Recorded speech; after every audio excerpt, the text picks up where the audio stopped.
Turn it up, swashbucklers! You're listening to Under the Crossbones, episode number 30. My name is Phil Johnson. I'm your host for the show. Thank you for tuning in. Thank you for sharing with your friends. It's been going great. Saw a nice 11% growth in listeners this month, which is fantastic. We're hitting those benchmarks all the time, and I like it.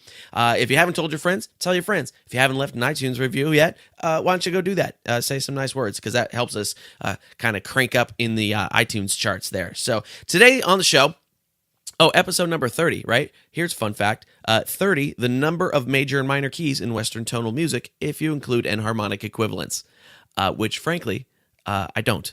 That's a little bit of a slim fact on the number 30. But here's the thing. Enharmonic equivalents, they don't really count. What that means is like A flat and G sharp are the same thing. Anyway, here's what I'm saying. 30 is not a really interesting number because I went digging for some facts, and there just wasn't that much out there. So episode number 30, here we are. My guest today is Jack Gonzo from Scoundrels in Radio. And you're going to dig this interview. We get deep into pirate music today because Jack's show is on Wednesdays at 9 o'clock Central Time. Wednesdays, 9 o'clock Central Time. He does a live pirate music show at scoundrelsin.com. And, of course, you can always go back and listen to his previous episodes, too. He plays tons of good pirate bands. And I like pirate music, but I'm kind of on the surface of it. I haven't gone as deep as he has. And so we go deep into pirate music today. He makes some great suggestions about who you might listen to as a starter kit for pirate music. Fun interview, and we'll get into it. So here's something I want to start including in the show. Trip reports from you. Yeah, you listening right now. Yes, trip reports from you. So if you're going to a pirate festival or a pirate's ball or a pirate museum or a pirate bar mitzvah or a pirate bris, I got Jewish all of a sudden, a pirate wedding. Ooh, that'd be fun. Yeah. If you're going to a piratey event or thing or whatever, I want you to send me a trip report. And if it's a cool trip report, I'll play it in the show. So here's how you do it. You're going to call this number, 408-599-2733. That is my Google Voice number. You just leave me a voicemail there, and I'll edit it all up and throw it in the show, and I think it'll be fun. Again, that phone number is 408-599-2733. All right, so I'm still a little fuzzy-headed today. I just got back from my Canadian tour yesterday. And I've spent a good chunk of that time sleeping since then. The last couple days of the tour were a whirlwind of not sleeping. Shows, driving, flying, just craziness. And I played some very interesting towns in the nether regions of Canada. As you get further north, it gets colder, but also gets weirder. I played Dawson Creek. I played Beaver Lodge.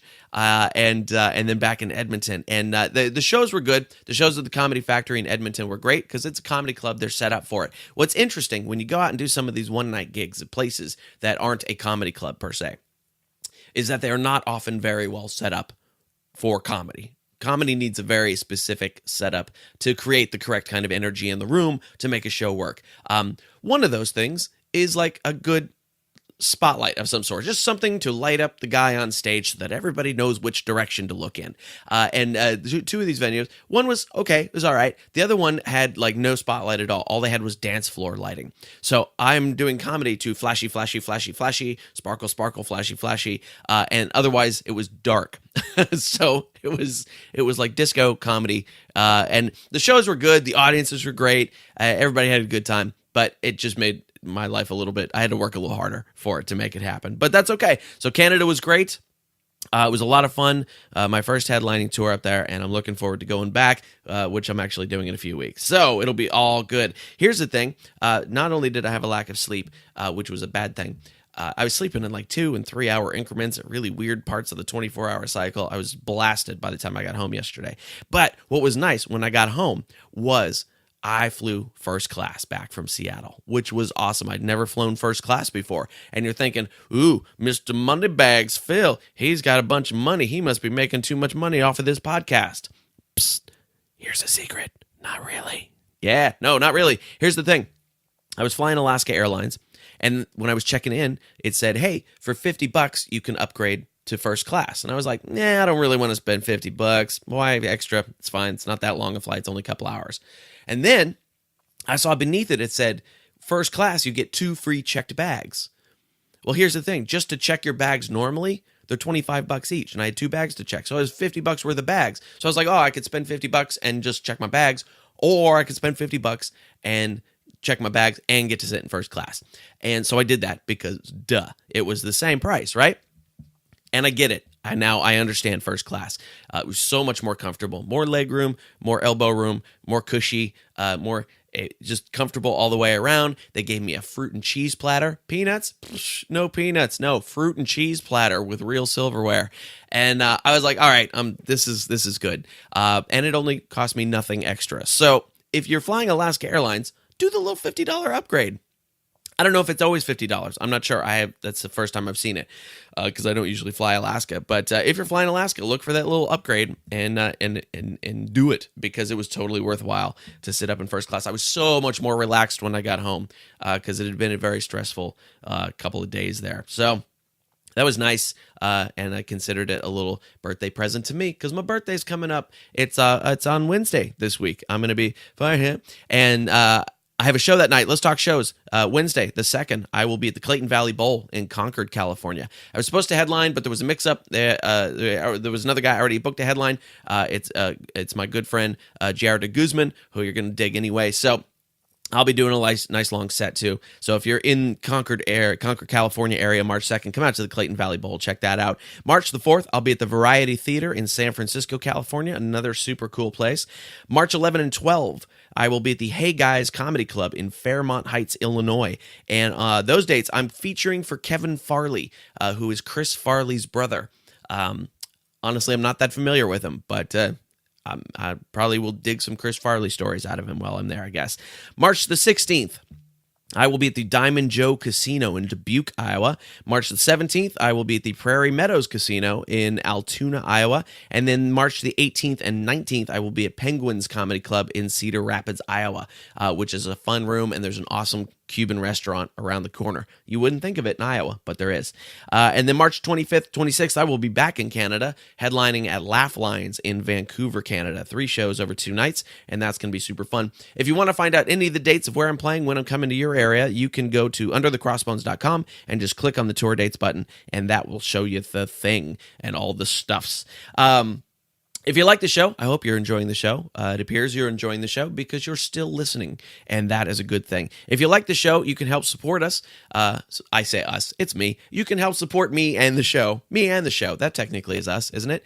Here's what you do. You go to underthecrossbones.com/support, and you have some options there. There is a PayPal box where you can just dump a little monetary donation in there. That would be super cool. There's an Amazon banner where you click on the Amazon banner, you buy yourself something nice. I get a little commission on that. Doesn't cost you anything extra, except one extra mouse click is all.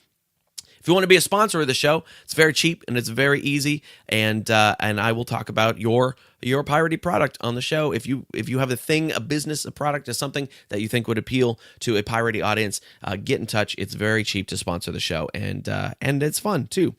Let's see. All right. So I think I told you everything. Let's get into the interview. I'm going to shut up now. Let's get into the interview with Captain Jack Gonzo from Scoundrels in Radio. Check it out.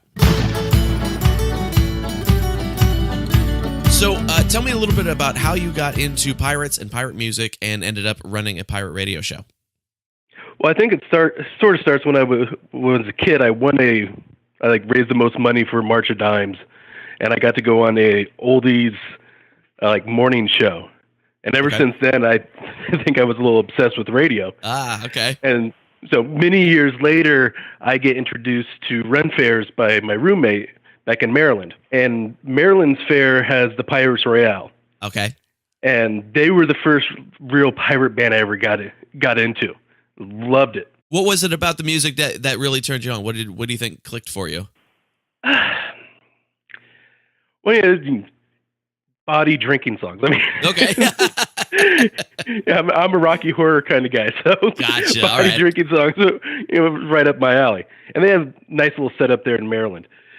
And that just sort of kicked off for me. And then got more into the fair scene. And eventually, when I moved to Houston, I discovered Bilge Monkey Radio. Uh-huh. And was introduced to so many bands that I wouldn't have known otherwise. And we had Bilge did a fantastic job with that. Got me, Pirates Charles, direct revolve with, bands I wouldn't have heard of otherwise, because of, most pirate bands are local or just do the fair circuit. If your fair's not on that circuit, you may not discover them. Sure, yeah. So during that time, University of Houston started their first ever student-run radio station. Okay. Coog Radio. And so I jumped in on that at the very onset. Actually ended up running it the second year. And so I got that, taste of radio. Then Bilge shuts down Bilge Monkey, and it was just sort of sitting there. Around the same time at the Texas Renaissance Festival, a pirate band called Pride of Bedlam was just getting started. And if anyone wants to see the setup they've now created there, it's fantastic. Just go to YouTube. You can look up Scoundrels in, and I posted some videos from this season. They've built a beautiful stage in the pub where they sing, where it's a half a ship, math, everything. Oh, nice. But they started getting big. So I have this whole I got this sort of radio background. Bilge has been off the air, but I have this itch to listen to pirate music on a regular basis.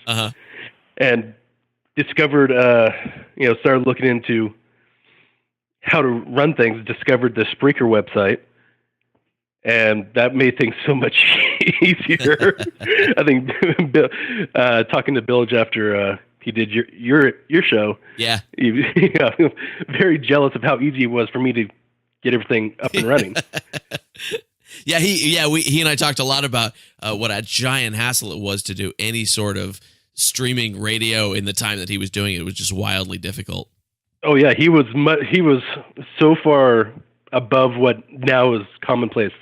Yeah, we see all over the place. But yeah, I thought it was going to take that long. Found the website and started reaching out to bands. I was like, it's going to take me a month just to have enough bands to fill a show.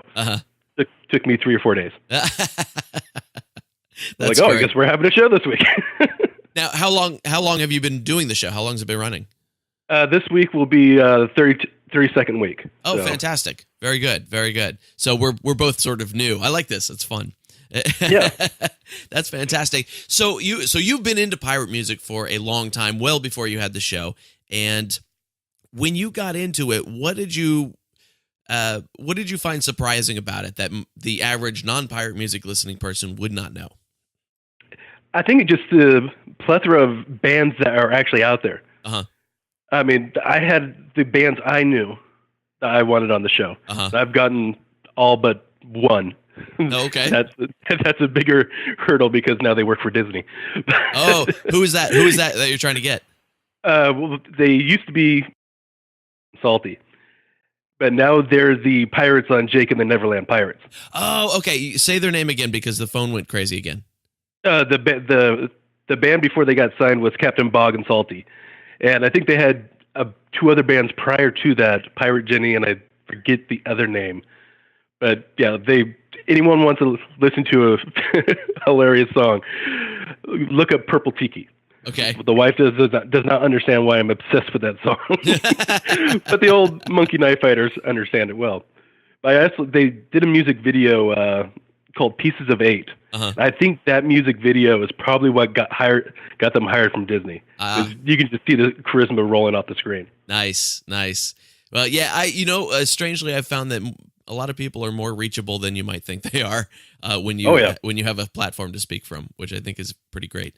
So that's cool. So one of the things that I've and I'm not deep into pirate music, certainly not as deep as you are. I enjoy it when I run across it, and even I was very surprised at the depth and breadth of pirate music that's out there. I mean, even just listening to your last show from the previous Wednesday, I heard hip hop, I heard punk rock, I heard Celtic, I heard folk, I heard a cappella. There's just an amazing range of stuff that's out there for pirate music. Oh, absolutely. I mean, I did a latest new reach out to new bands, and we have 8 new bands coming in, and nice. I'm throwing in some trop rock on there because found strangely enough parrotheads listen to pirate music. So, sure, yeah. I mean, you got trop rock, we got Captain Dan and the Scurvy Crew for the hip hop, You got metal. I mean, metal, punk rock, basically what you would consider traditional, more Celtic side. I know O'Craven is there with you in San Jose. Oh, yeah. And, there's just a wide gamut of styles. So let's say, I'm sure I've got people listening who are new to your show and probably new to pirate music even. Who would be like, if you were going to put together an introduction of, here's your 5 bands to listen to find out what pirate music is all about, who would your like top 5 be? If I'm going, I could do it by this sort of genre. Here's 5 traditional, or here's 5. Then you wouldn't think, oh, wait, this is pirate music. But if I'm just going with, 5 to give them an example of sort of the breadth of pirate music, the Pirate Charles. Okay. That'd be one. Probably Musical Blades. They have a great number of music, and they're fantastic. I go with Pride of Bedlam. Okay. They're going to give you a little more of the traditional. Something sadly I can't play on my show with them is they do covers of more current songs. Oh, okay. Devil's Dance Floor. Okay. They take Ailstorm's Keelhauled and change it into a more traditional pirate song. Oh, interesting. We have to talk about that more in a second. Give me your last 2, because I have questions about that. I go with the Jolly Rogers. They're very. It's funny that the city of Kansas City have given us 2 great pirate bands, and they're nowhere near the water. You got Musical Blades and the Jolly Rogers. Funny. They're sort of be right along with each other. I'd say Dread Crew of Oddwood would be a good one because Pirate Charles, you get the more rock, but Oddwood brings in things like I forget the kind of piano it's called, but also an accordion. Instruments you don't usually hear in a pirate band. Interesting. So that'd be a good one. And I think you got 5 there.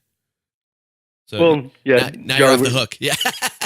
Well, and let's throw Bilge Rats and Pirates. Bilge Rats and Pirates. All right. They were the Boom and the Pirates. Now they're all one band. They're a little more traditional. They're out of Portland, Oregon. Okay. They're Margot Productions. They have the band. They have their own winery. I believe they're the ones spearheading bringing the Portland Pirate Festival back. So they are. Catherine's one of the members of the Order of Leviathan. So they're fairly big in the pirate community, as it were. Very cool. Very cool. That is a great list. So now anybody listening who does not know what pirate music is about, because surprisingly a lot of people don't. I mentioned I was talking about this show on my on stage the other night. I was playing a theater, and people afterward were like, "What do you mean pirate music?" And I'm like, "There's a huge scene of like pirate bands," and they're like, "There is? That's a thing?" And I'm like, "Yeah, that's a thing." So there are lots of new people coming in that don't know that stuff exists. So that's very cool. Yeah, no, I get that too. People are like, "What are you?" Well, I do an online pirate show. Like, oh, you pirate music? No. Like actual pirate music. I'm being literal when I say pirate. Right. Yeah, that's great. So that's what I wanted to ask you about. So running a music podcast in general is a dicey endeavor with the way that music rights and things like that work now. Do you basically just have permission from the bands to play it without paying royalties and things like that? Yeah, that's basically what you have to do. I reach out to the bands, get their permission. Bilge was kind enough to give me his spreadsheet he used to use. That helps a lot with making the show each week. Yeah, I'm sure. Because certain songs you think, oh, this has been around forever. It's probably it sounds like a traditional song. It is.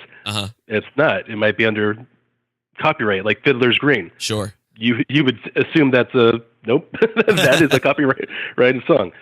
But it's stuff that are traditional or original pieces that you have to, that I'm allowed to play. Right. So let's say one of the bands sends you. So you were saying some of the bands were doing Ailstorm covers and things like that. So that kind of stuff you're not allowed to play. Right. And then, or there's like a great example, or maybe the most perfect example I have is the song "The Dark Lady." Okay. Huge hit here in Texas. Everyone loves it, and I know Brad Bedlam's done it. Bilge Pumps does a cover. Cheeks and Phoenix does one, and I think one other band I know does that song. Uh-huh. Well, that's a copyright song. Uh-huh. I actually was able to reach out to the writer, and she gave me permission to broadcast the song. Oh, that's great. That's really cool. Yeah, it's a tricky landscape to navigate, and I'm a musician myself, so I'm certainly all for musicians and songwriters' rights and things like that. But there needs to be sort of an easier way to navigate it. I've been trying to work on some print publishing rights for some songs, and it's darn near impossible. It's just crazy. And I'm married to a lawyer, so I get very technical. No, can't do that. Well, that's very helpful. My girlfriend works at a library, but a law library, so she can at least get me a book. And, that's really good. So when the bands that I play on this show, pirate or otherwise, are generally friends of mine or somebody that's reached out to me. So I do the same thing where I just kind of have their permission in digital writing, and we can go with it that way. But I would like to see more. I think podcasting is missing a lot of music that could be out there. That the legal hurdles are making it more difficult to do for some reason. Yeah. And some of the older songs like Fiddler's Green, keep coming back to that, where it's close to being in the public domain, but it's just not quite there yet. Right. And there's no one to contact because it's just some record company holding the rights at this point. Yeah, exactly. A lot of times the contacts are just impossible to find. That's what I've been dealing with in the print publishing stuff. It's like, oh, there's 5 different publishers on this song, and they're all behemoths who will totally ignore me. Yeah, exactly. Yeah. So, do you play music at all yourself? Oh no, that's sort of the. I'm trying to learn how to play the bass, but that's going about as well as one can by themselves. Yeah. And I do okay doing Motorhead karaoke, but other than that, there you go. I mean, I played the trombone when I was like 13. Okay, nice. Oh, trombone. That's a tough instrument, man. That's a mouthpiece that feels like it's sucking your whole head in. Yeah, I don't think I have the lung capacity to do it anymore. And so, outside of pirate music, what kind of music do you listen to? What do you like? I'm a very eclectic person. I listen to a lot of film scores, actually. Like I was very sad when Sirius took off their Cinemagic or whatever station it was that did that when they merged with XM. But film scores, rock. I tend not to listen to too much poppy stuff. I mean, I guess the closest I get to pop would be David Bowie. Okay. Yeah, I listen to a lot of different kinds of music. That's good. I'm terribly eclectic too. You know, I was listening to your show, and have you run across yet a pirate jazz group? I've seen there's a gentleman who used to be in Pride Bedlam, and now I believe he's in New Orleans, called Master Bones Jangle. Okay. And he does a little more traditional, but he also is one of those individuals you can tell he plays 7 different instruments or something. And I've seen him perform live every now and then that it gets a little close to jazz. Okay. Just like a straight jazz pirate. It's probably out there, but that was the only. I was like, the only thing missing is jazz, which of course makes me go, now I got to write a jazz pirate song. Or with where I'm at, it's probably gonna. This is jazzy. Well, no, it's probably more bluesy in New Orleans. Yeah, definitely. That's so cool. Yeah, what I really enjoy, I think a lot of people just don't understand how much range there is. Because most people, you go pirate music and they go, oh, like Pirates of the Caribbean. And you go, well, no, there's more to it than that. And I think it's interesting that you can educate people like that on it. Do you have people come in that have never heard pirate music before and kind of get turned on to it? No, at least not yet. Or if they have, they're not talking in the chat room. Oh, I see. Okay. But yeah, there's people who were sort of like, they're part of the fair scene. They're a little bit into it. Then they listen to the show. They're like, okay, I'm going to be a pirate now. There you go.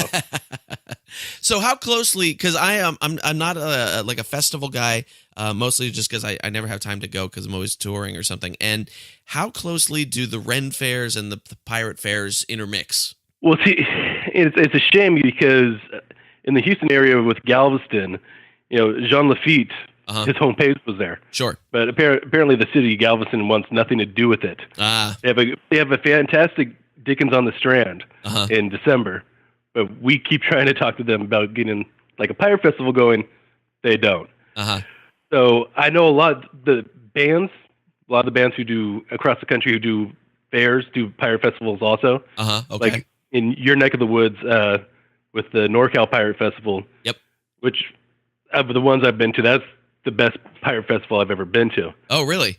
Hopefully I'll be able to get back there again this year. I had to skip last year, but that's good to know because it's the only one I've been to. So. Oh yeah, that one's fantastic. But like Draco of Oddwood plays fairs.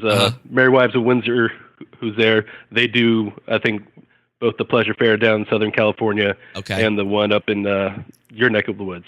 Yeah.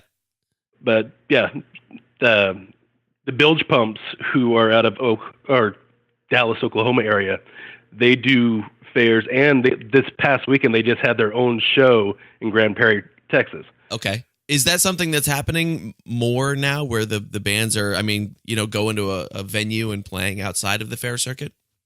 Well, yeah, because like O'Craven in San Jose, I don't know if any of the fairs or festivals book them. I know they have a show almost every week in San Jose. Because of them being a little more rock. You're not going to... Those type of bands often don't get booked for fairs. Oh, I see. Okay. The Dread Crew of Oddwood is probably the hardest pirate music I see that routinely gets booked at a fair. Oh, okay. Interesting. Interesting to also marginalize yourself in a very marginal scene to begin with. Oh, it's the story of my career right there. That's so great.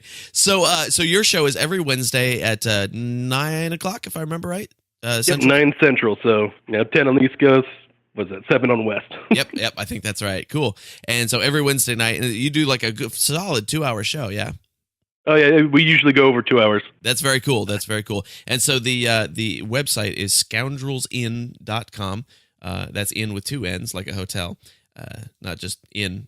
Anyway, yep. I will babble about that incessantly when I do the pre-chat on this interview. So, is there anything I missed that you'd like to tell the audience about? Well, it's sort of interesting when I've started the show because across the nation there's great pirate communities. Northern California, great pirate community. Southern California, great pirate community. Florida has their little regions. Kansas City, because of the closeness of Jolly Roger's Musical Blades. Great pirate communities. The beautiful thing about the Houston area is we're finally getting there. Oh, good. And I think the key with all those areas is bands. There's a band or bands that people rally behind and go see. And that starts that sense of community. And now that Houston has the Pride of Bedlam, and every year they've gotten better. We're starting to see this sense of pirate community that Austin has had. They have a great little pirate group in Austin that does charities and parades and stuff like that. Oh, okay. Houston's never really had that. We have the Rennies. Texas Renaissance Festival is the biggest in the world. Yeah. But now with Bedlam being so big, a great example was Pirate Weekend at Texas Renaissance Festival this year. It rained for a good 48 hours straight where everything flooded. Oh, gosh. The fair was empty except for the pirate stage where all of us drunks were surrounded the stage just dripping wet. I lost my tent. I got back to the campground. There was a good 3 inches in my tent. I'm like, gonna have to buy a new one. And my gosh. This one. But yeah, it's great to see the pirate music around the country and the world, even because we have international bands, bring pirates together and create that sense of community. Yeah, that's very cool. That one sounded like Woodstock for pirates. It was a little bit. Yeah, that's great. Which I have to only assume is something that's coming. There's got to be a full-on pirate music festival that nobody's produced yet. Oh yeah, that's what I was telling people I was going to do with my Powerball money. There you go. Sadly, I did not win. Nice. Well, you have to buy 10,000 tickets at a time, like the guy that won did. Yeah.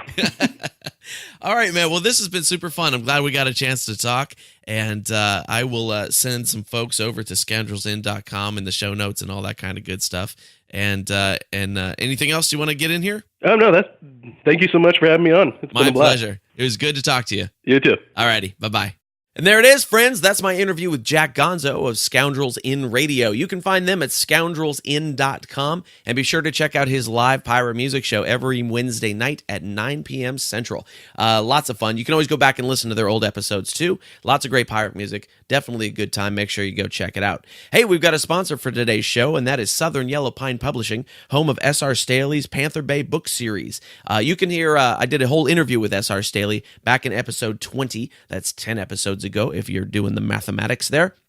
And the books are about a girl named Isabella who was a slave, and she escapes, and through perseverance and hard work, she becomes the captain of a 22-gun pirate brig. So you got yourself historically accurate action from the golden age of pirate sail. You got a strong female lead. You got tons of action, tons of energy. Great books. They're fun for all ages. They're historically accurate to the age of fighting sail. If you remember Cindy Valor, who I spoke with back on episode 4 of this show, she said about these books, this adventurous tale takes a circuitous journey that remains true to the real world of pirates and Spain's desire to reign over the New World. She also probably says the word circuitous better than I do. There's 2 books so far. There's The Pirate of Panther Bay, and there's another one called Tortuga Bay, and you can find them on Amazon. And the easy way to do it, actually, is go to underthecrossbones.com/panther, and that will take you to S.R. Staley's author page, where you can see the Panther Bay book series, as well as all the other cool stuff he's written. So do that. Our show today is also sponsored by LifeLock. You know why? Because there's pirates out there. And they're not the cool pirates. They're not the pirates we like that dress awesome and sailed big ships and had big swords. No, these are pirates that they don't dress good. They wear sweatpants and they eat Cheetos and they sit in front of a laptop and they steal your identity. And if you've ever dealt with identity theft, it's a drag, man. I've done it. I've been through it. It's not cool. It's not fun. And here's how you protect yourself. You get yourself a LifeLock membership. I have one. It's great because not only do they go scour the dark, ugly parts of the web to make sure that your information's not out there already, but if they do find it out there, they're going to help you fix it. And that's one of the things you don't get with a lot of the free credit monitoring things through your credit card or whatever. LifeLock will actually help you fix the problems, which is invaluable. And they've got a guarantee and everything. So you can get 10% off a membership. All you have to do is go to underthecrossbones.com/LifeLock, click the start your membership button, and you will get 10% off. And it's a deal. Do it. It's honestly not that expensive either. And I got a free ebook for you, a free pirate ebook. It's Alexander Exquemelin's Pirates of Panama or Buccaneers of America, whichever title you prefer. If you have never encountered this book before, it is a seminal history book in pirate culture and in pirate history. It's of the times. It's really great, and I've got a free copy for you. Just go to underthecrossbones.com, click on the free ebook button, or if you're out driving or jogging or somewhere where you're not in front of a computer, all you have to do is grab your little phone, and text the word pirate and your email address to the number 94253. So just text the word pirate and your email address to 94253. All right, so we got some comedy today and we got some music today. And the comedy today is from my pal Sean Halpin, who's a very funny dude. Also very active on YouTube. If you like people who are active on YouTube, make sure you check that out. And of course, his link to SeanHalpin.com will be in the show notes. Sean's a very funny guy. We're going to play some stuff from him. Music. Now, you would expect I was talking to Jack Gonzo. We're probably going to play some pirate music today. And that was the plan. But here's the reality. Musicians and comedians are notoriously difficult to get stuff from. Not for any reason other than they're super busy. I'm always super busy too, but it's difficult to get stuff. So a few days ago, I contacted, in fact, the bands that Jack mentioned during the interview to see if I could get one of them to send me a song to play in this week's show. One of them wrote back and said, "Cool, we'll get back to you ASAP," and they did not. And the other bands did not react at all. So I don't have a pirate song to play for you today. If you'd like to hear pirate songs, go back to O'Craven on last week's episode, or go to Scoundrels in Radio. Duh, right? So I don't have a song to play for you today. So when that happens, I play one of my own songs. And I obviously don't do it very often, but if there's a hole in the schedule, I'll fill it. So the song I'm going to play for you today is one from a live concert film that I did with my band Roadside Attraction a few years ago. And it's a song called Share My Pixie Dust. Which, if you're a Disney fan at all, you know that the two words that precede Pixie Dust are faith and trust. And so this is a song that, it's not a funny song. It's one I don't get to perform very often, but it is one of my favorite tunes that I've written. So we are going to get into that. All right, you ready? Let's hear some comedy from Sean Halpin, and then the song Share My Pixie Dust by me, Phil Johnson, and Roadside Attraction. Here we go. I listen to a lot of hip-hop, as you can tell. I like black radio stations because they always yell at you to get you hyped up about whatever they're selling. The commercials. I used to live in Dallas, and at K104 they used to always promote this Club Odyssey, and that would come on the radio. They would go, "Come down to Club Odyssey this Friday night." I'm going to Club Odyssey. You must bring an ID. It must be your ID. I got my own ID, man. You cannot bring a baby. I ain't got no kids, brother. No kids. You just scare me. Like I'm driving down the road, you got car insurance? Yeah, man, I got car insurance.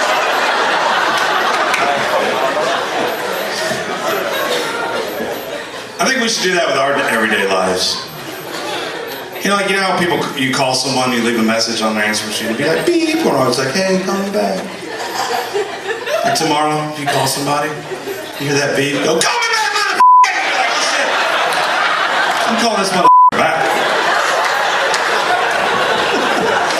Like guys, tonight you get your girl home, you're sitting on the couch, whenever she walks in from the bedroom, just go, take your pants off!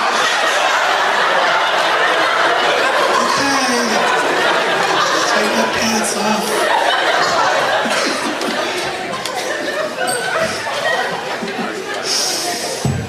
I recently got fired from a job. It sucked. Everyone got fired. I had a badass job though. I was a customer service operator for OnStar. You might have that in your car. You punch the button, we help you out and shit.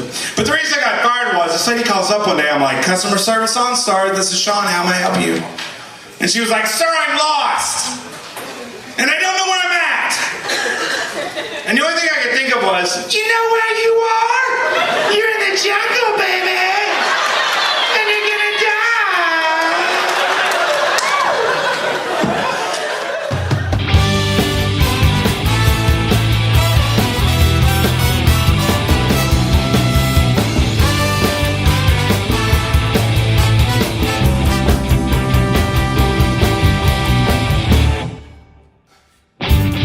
Won't say why. When I ask her why, she cries. She's never been in love before. The future scares her more and more. 'Cause I'm not the kind of guy her girlhood dreams design. And she can't understand why I'm not worried at all. This is what I tell her when I tell her we won't fall. I don't have $1 million and I don't drive a Mercedes-Benz, but my heart is true, my soul is pure. I live on faith and trust, and you can share my pixie dust.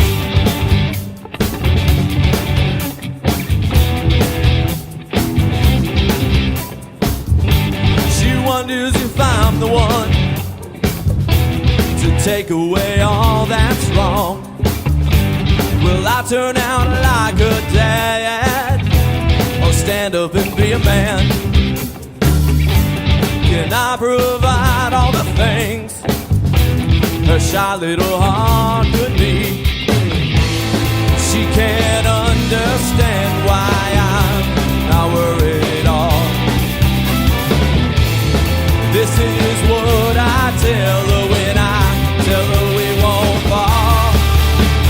I don't have $1 million and I don't drive a Mercedes-Benz, but my heart is true, my soul is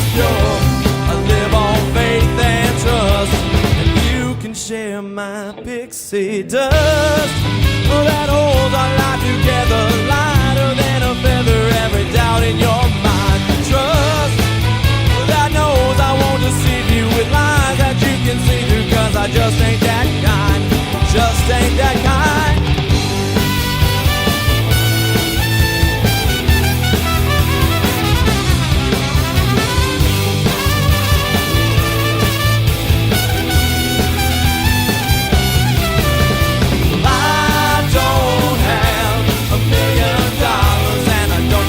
Mercedes-Benz, but my heart is true, my soul is pure, it's so pure, yeah.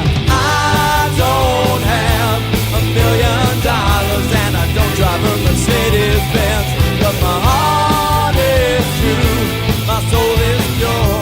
I live on faith and trust, and you can share my pixie dust.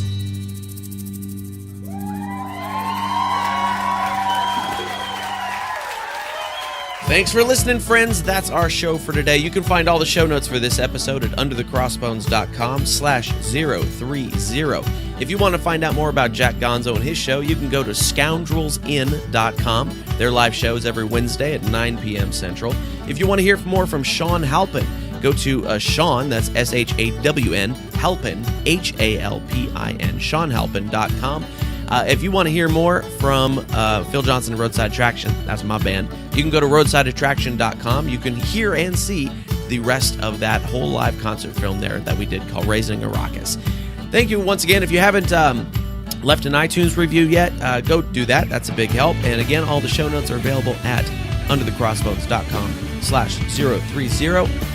I will see you next week.